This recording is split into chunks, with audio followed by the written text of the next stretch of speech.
সচিবালয়ে এসেও এখানে এসেও সেটাই ফেস করছে যে ল অ্যান্ড অর্ডার সিচুয়েশনের জন্য আমাদের নারী বিশ্বকাপটা আমাদের বাংলাদেশে ভেন্যু হওয়ার ক্ষেত্রে একটা হুমকির মুখে আছে।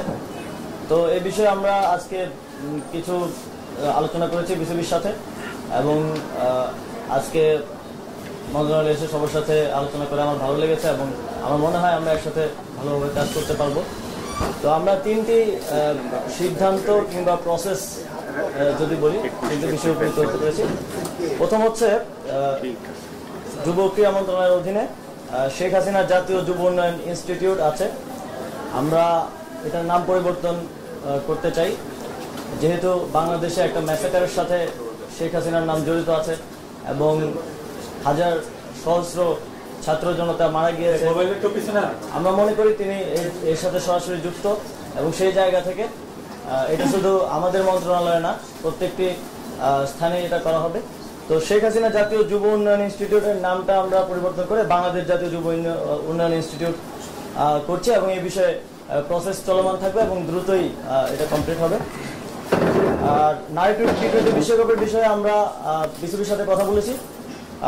যেই ইস্যুগুলো হচ্ছে তার মধ্যে সবচেয়ে গুরুত্বপূর্ণ হচ্ছে সিকিউরিটি এনশিওর করা। সিকিউরিটি এনশিওর করার ব্যাপারে স্টেট লেভেল থেকে কিছু কাজ করার ব্যাপার আছে।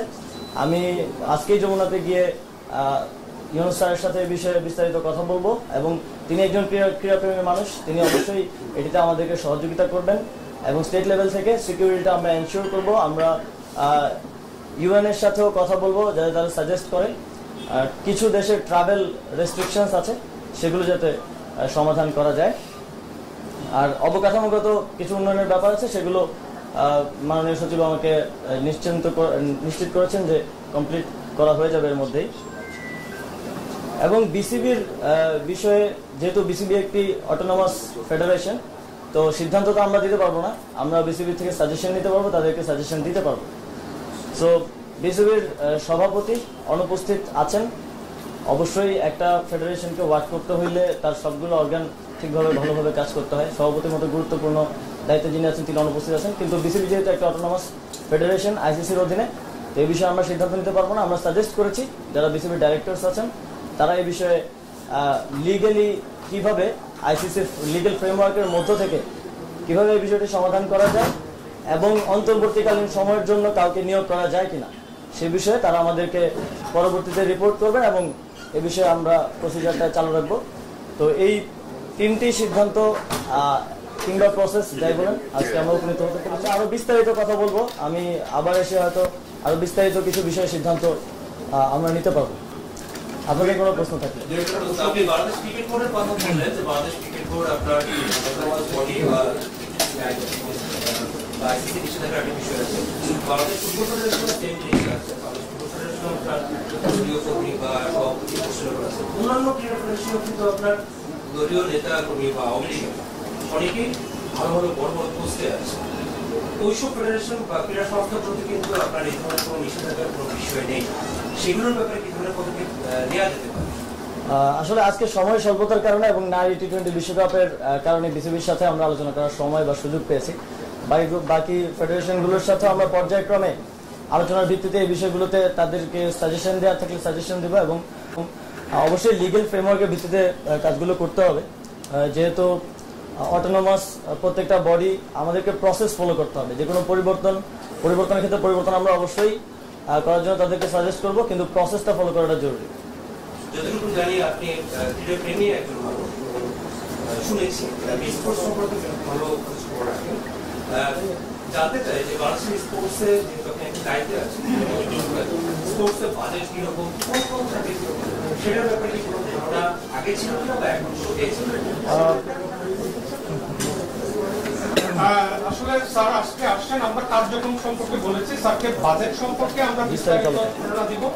আপনাদের অবগতির জন্য জানাচ্ছি, গত অর্থ বছরে আমাদের 1309 কোটি টাকা বাজেট ছিল। এবার সব যুব এবং ক্রীড়া মিলে 2111 কোটি টাকা, 2211 কোটি টাকা আছে।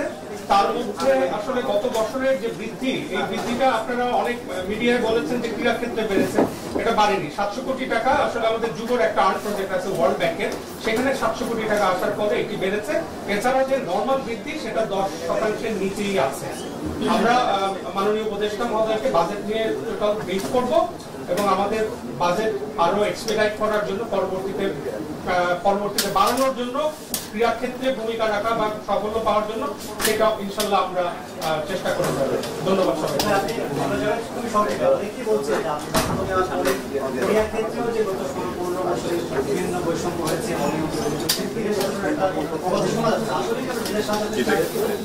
আমরা পুরো দেশকে ঢেলে সাজাতে চাই এবং সেটা আমরা আসলে ব্যক্তির জায়গা থেকে নয় যে একজন ব্যক্তিকে আমি পরিবর্তন করে দিলে আমার হয়ে গেল। আমরা সিস্টেমটাকে ঢেলে সাজাতে চাই। আমরা এমন একটা সিস্টেম গড়ে দিয়ে যেতে চাই এই অন্তর্বর্তীকালীন সরকারের অধীনে, যাতে করে যে ব্যক্তি আসুক সে ওই সিস্টেম ফলো করার মাধ্যমে এই যে দুর্নীতির কথা বলছেন কিংবা অনিয়মের কথা বলছেন সেগুলো যেন আর কখনোই ফিরে না আসতে পারে।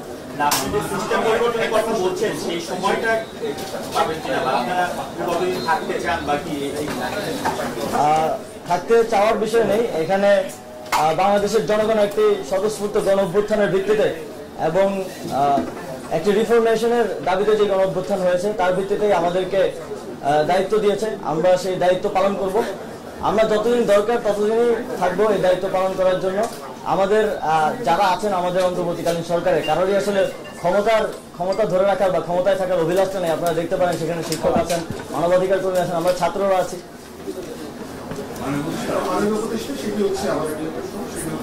যে বোর্ডগুলো রয়েছে সেখানে পলিটিক্যাল প্রভাব মুক্ত করার জন্য আপনারা স্থায়ী কোনো ব্যবস্থা এই বোর্ডগুলোর ব্যাপারে, বোর্ডগুলো যেহেতু অটোনমাস, তো সেগুলোর ব্যাপারে সিদ্ধান্ত নেওয়ার ক্ষেত্রে আমাদেরকে লিগেল ফ্রেমওয়ার্কগুলো আরো ভালো করে স্টাডি করতে হবে। তো আমি তো সেই সময়টা পাইনি। আমি আজকে প্রথম এসেছি এবং আজকেও বেশিক্ষণ সময় দিতে পারছি না, যদিও ইচ্ছা ছিল। তো আমরা সেগুলো স্টাডি করব এবং এর মধ্যে দিয়ে একটা স্থায়ী সমাধান করার জন্য স্টেপ নেওয়ার মতো সুযোগ থাকলে আমরা অবশ্যই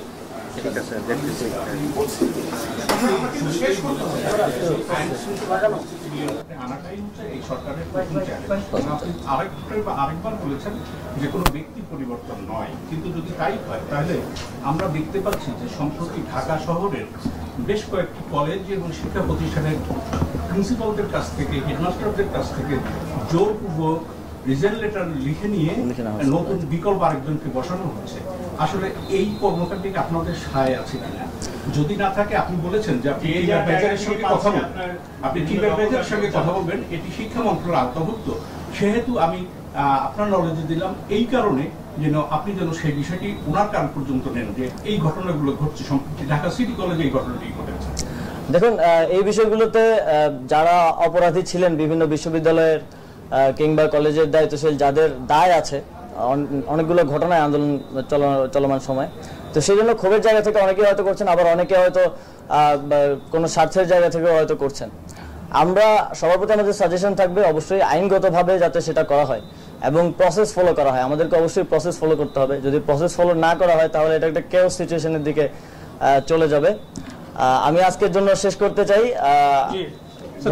ধন্যবাদ সকলকে।